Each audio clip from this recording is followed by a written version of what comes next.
edition, Prince Charles, the general election, thoughts of the bod in the quad, the dangerous sports club bungee jumping, the thrills and spills of Apes Week, and the best of the garden productions, and the hottest dying society in Oxford. First, Prince Charles.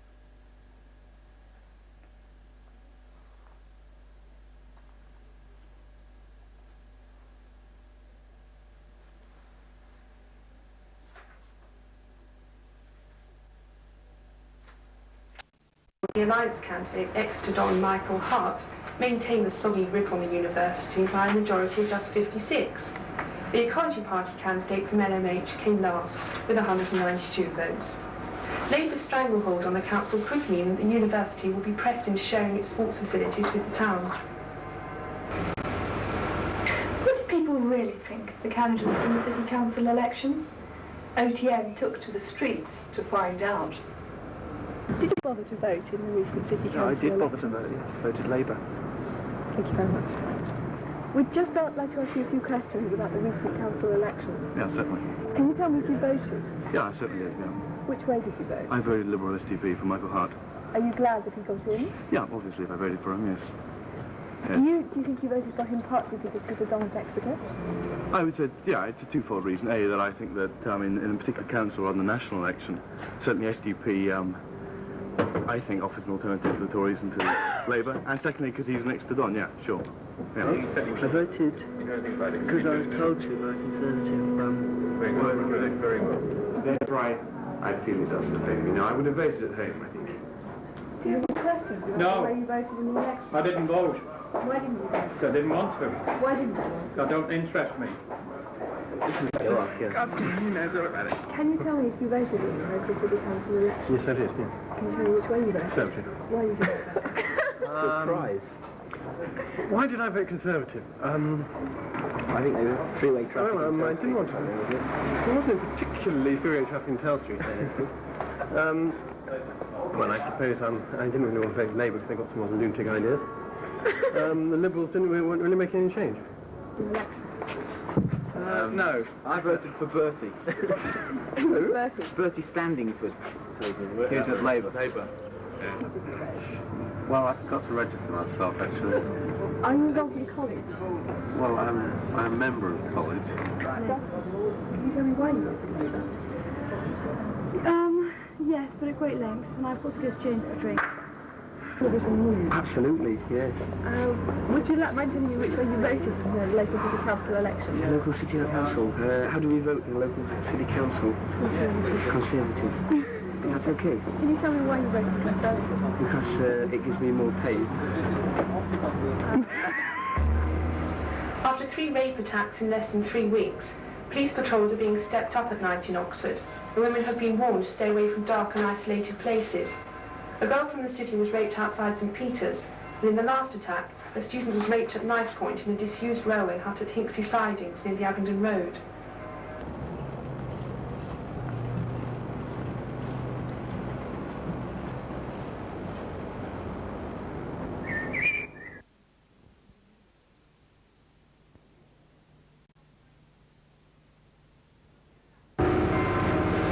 This is the lane where the St Peter's incident happened. It is overlooked by some rooms at St Peter's, so why did no one come to help? Stephen, did you hear any noises last Monday night? No, I didn't. I was working late as normal, and I may have heard a few noises, but I certainly didn't pay any attention to them. Nothing out of the ordinary. But your room overlooks the lane where the incident happened, doesn't it? Yes, that's right. But as I say, there's a lot of people hanging around there quite late at night making noises. Some people drunk, maybe. Did anyone in college hear the noises? Yes, a few people heard people scream. A girl scream, "Oh my God, he's going to kill me." But they went back to bed thinking it was some sort of joke. Thank you very much. The latest report from the OUSA Education Committee calls for the complete abolition of the special entrance exam and its replacement with a conditional offer system. If this doesn't result in many more state students being admitted, they want to see a quota discriminating in favour of state schools introduced. Ideally, the state independent sector ratio should be 70-30 within 5 years. And just to make sure that public schools can't possibly have an advantage, A-level conditional offers will be adjusted accordingly. The report has had a cool reception from Sir Kenneth Dover, President of Corpus and head of the official committee of inquiry into the admissions process. And with the summer balls almost upon us, New College, holder of this year's Big Ball, has disappointed hundreds of would-be bright young things by selling all of its tickets internally. It's thought that crafty college members have bought several, hoping to flog them on the black market. And even now, some 70-guinea tickets are being sold for £100. Brideshead lives on.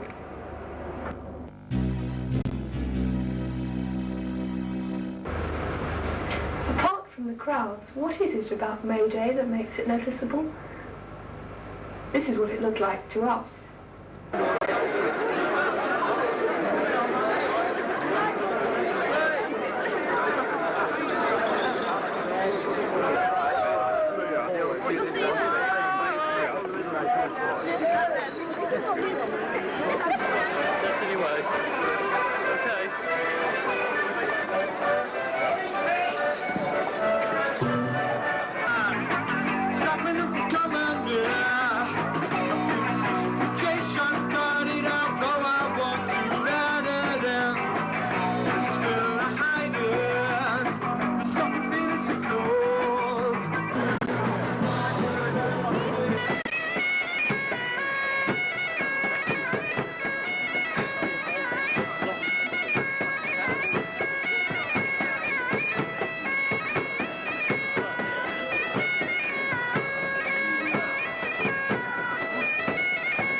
Sell, the last one that we're allowed to play for you.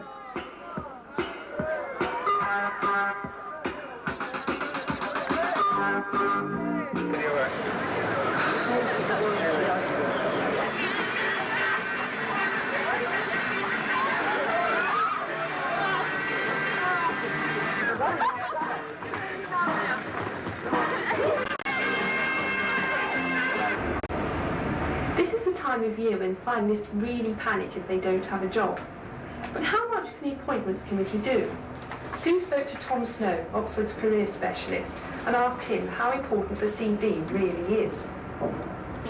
Does it just take you to the interview stage, or can it help you after that? Well, I think that the CV is absolutely critical, and its importance is evidence for you, because what your CV tells, you've been engaged in a whole series of activities, and from these you can extract your transferable skills, and you can get an idea of what it is you're going to like doing.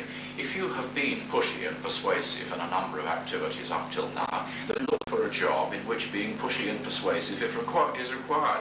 If you haven't been pushy and persuasive, then for goodness sake avoid it. Find a job where that is not needed.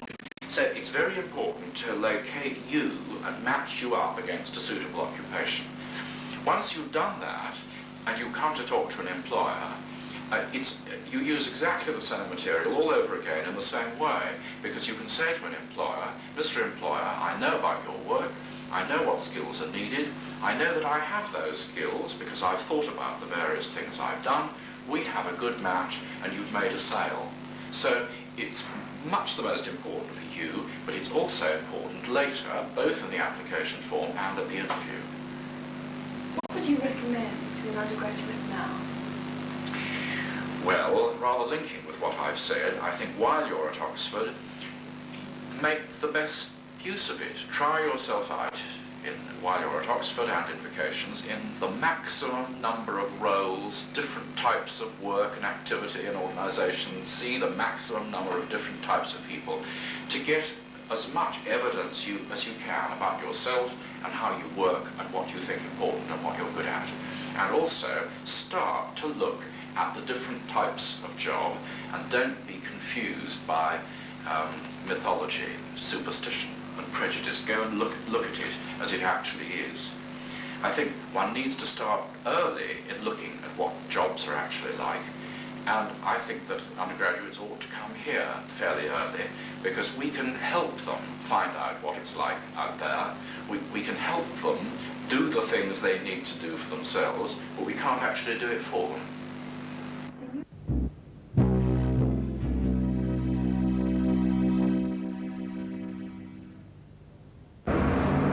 JCR presidents spend a lot of time haggling over money with bursars. Pete Collins found out where they learn how.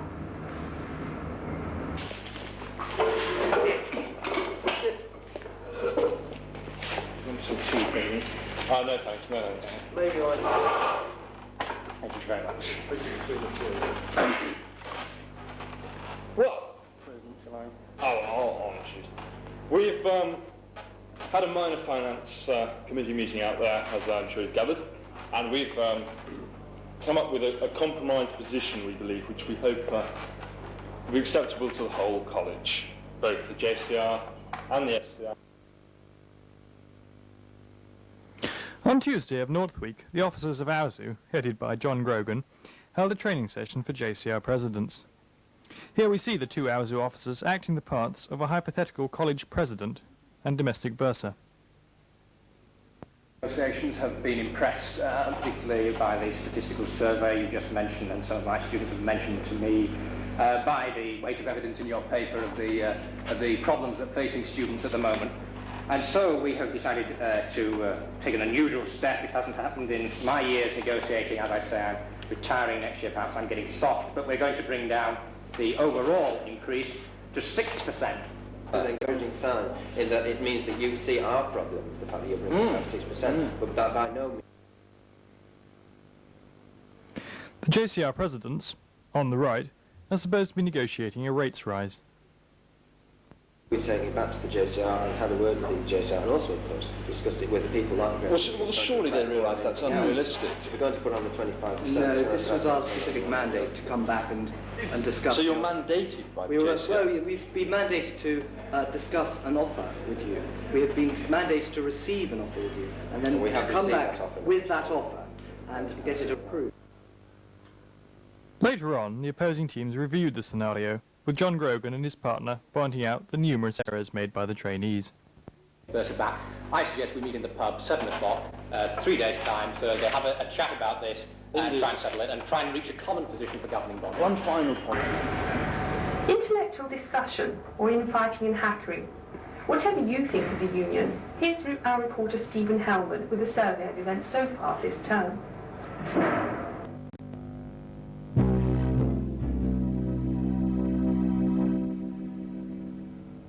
In a term card disguised as a packet of Smarties, the President promised us less speaking and more debating, and hoped the debate would attract new speakers, not just the same old hacks. For serious debating was to be given a higher priority than ever before this term. With this in mind, the House eagerly awaited the first debate of Trinity term. This House would rather be witty than pretty. Dressed as the Flopsy Bunnies, the officers entered the chamber, and the President read out a list of main speakers consisting of some not altogether unfamiliar faces. The Secretary, an ex-Secretary, someone who tried and failed to get elected as Secretary, and one honourable member whom, it is speculated, aims for higher things, and who gave a bravura repeat performance of the speech he delivered at the end of last term. Essentially, the debate was a string of after-dinner speeches. Some of them were extremely good of their kind, but the tone was marred by rather too many cheap laughs at homosexuality. However, the floor debate was amongst the shortest on record. Given the style of the proceedings, there wasn't really anything left for anybody to say. The next debate, this House would not have sex outside marriage, was much better. The President had made the innovation of seating guest speakers among the audience, and he encouraged members to make points of information and speakers to accept them. This led to some interesting exchanges. There are 3 ways of having sex, the proposition began. On a point of information, someone called out from the floor. Overall, the debate, which centred on the issue of premarital sex, was of a very high calibre, and saw a genuine dialogue between the two sides rather than a shouting match, except briefly towards the end. The motion having been comfortably defeated, honourable members retired to bed. Yehudi Menuhin gave a concert at Balliol last Sunday.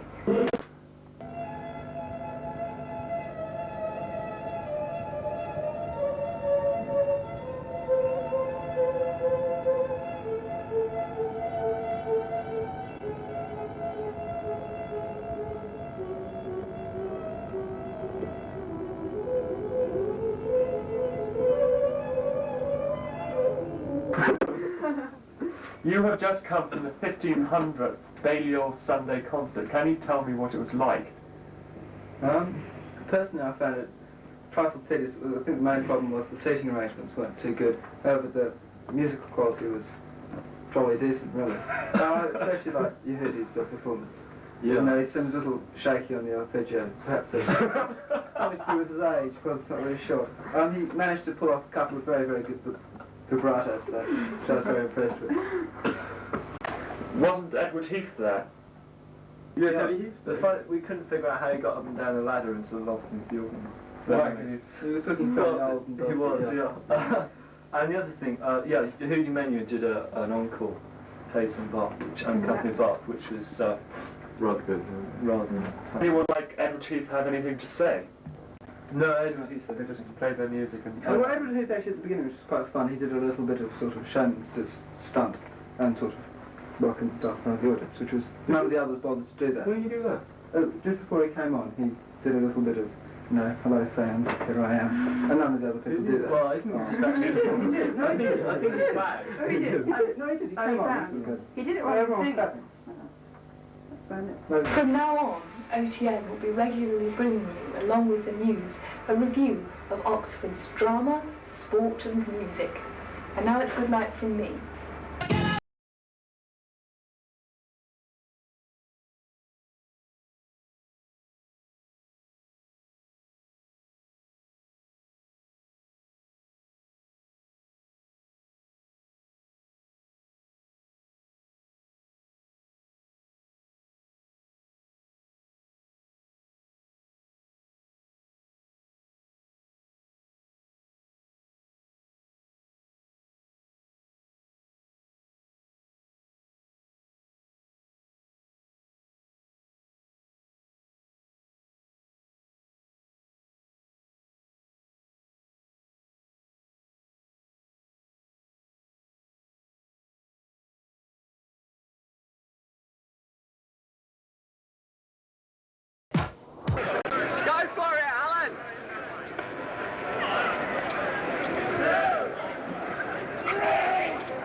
Good night.